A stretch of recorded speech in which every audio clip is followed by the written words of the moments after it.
Hey guys, mumeze mute ni umuhungu wanyu Left Hand ugarutse.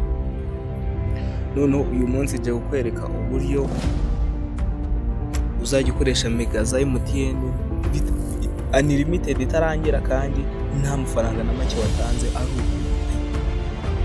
akantu ni gashya rwose nibwo kakiza. Byabanje imbere byakoraga nabi ariko aho karihuta ku muvuduko wa 4G nawo karimo rwose nta kibazo.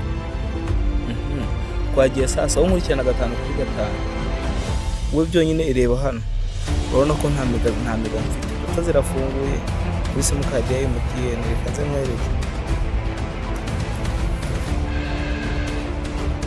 urabona ko nta data mfite ntibyafunguka, nta data mfite ntacyo, urabona ko nta data mfite.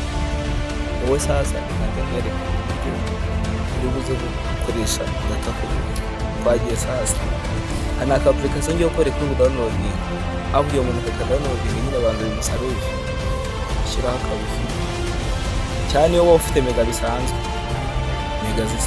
nazo zabikora, ariko ngiye gukoresha akabifi. Niba ufite mega bwandira uzikoresha downloading,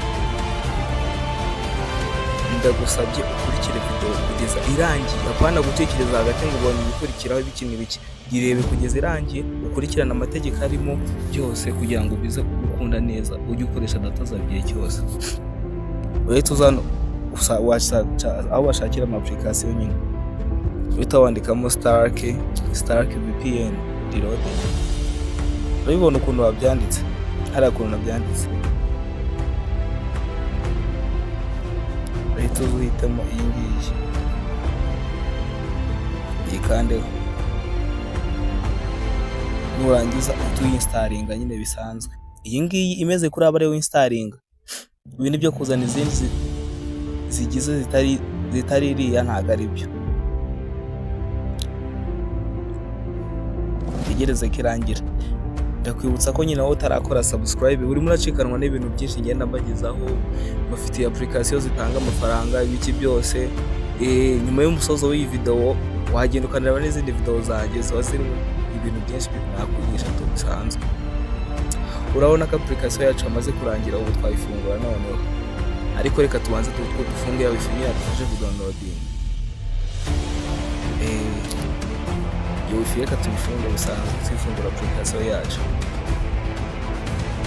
Tukanda hano aro uhemeze nyine ibintu bagenda gusaba hano, ukande no nurangiza hano uhita uyizira kuri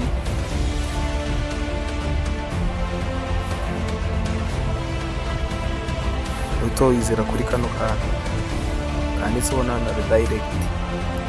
Niko uri buze gukandaho kana redirect, ko uri bukandaho ukimara kwemeza bibiye uhita uzuga kandeho, bahita bakwereka utuntu duke hano, sibyo? Biba muri kwereka utuntu duke hano bivuze ko akantu kari butuma ukoresha mega za MTN kadahari. Uhita wongera usubira inyuma gato, ubwo tugiye kongera. Niba ufite omega nta kibazo rabyoroshye, ariko niba utazifite wakoresha ka wifi nta riba ahantu runaka umuntu yakonnecta n'ibintu byoroshye. Warangiza uhita uza kuri tuno turongo dutatu tunongeye kubereka, utango turongo dutatu tudukandaho, ukanda hano update tweak. Uri kubabona update tweak, ukande tegereze gato.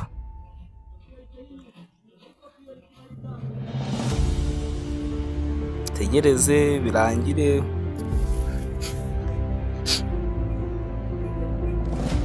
tegereze bya updating biranze, ariko turongera dutangire ntari update tweak. Hano yuma byarangiye, ubu ngubu bya update yamaze kugeraho bukano kanya. Twongere dufunge ya wifi yacu cyangwa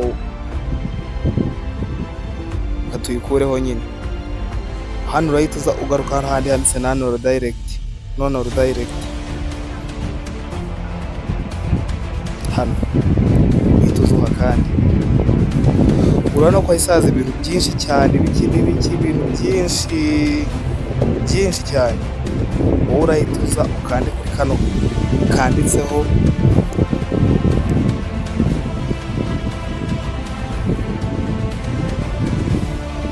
Allnet, hano handitse Allnet fast VPN, simwe murahabona naka gatanu bahita uzuka kandi numara ugakandaho ubanze gukandaho uhita ukanda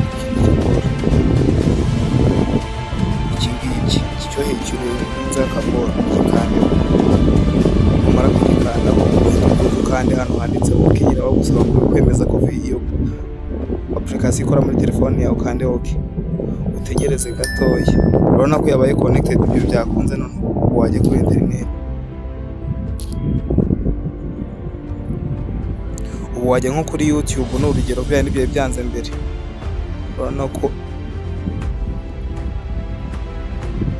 ko ibintu byafungutse ubona video twayiplayinga nuko twanga ko baduha copyright nyine ikasacinga wenda nka video kuri channel yanjye n'urugero ko ntabwo baduhana ariko nta kibazo aho ubonye ko bikunda nyine birakunda hano wagenda ugafungura application yose ushatse biki byose ukajya kuri internet hariho hose bigakunda ntaribi sawa. niba video igufashije rero kora subscribe ufungure inzogera kandi like muri comment wandikemo ikintu wifuza mu utaha nyine mubwira ko mba nakoze utuntu twinshi tw'ubwenge wajya kuri channel yanjye turi kumwe. Ciao ciao.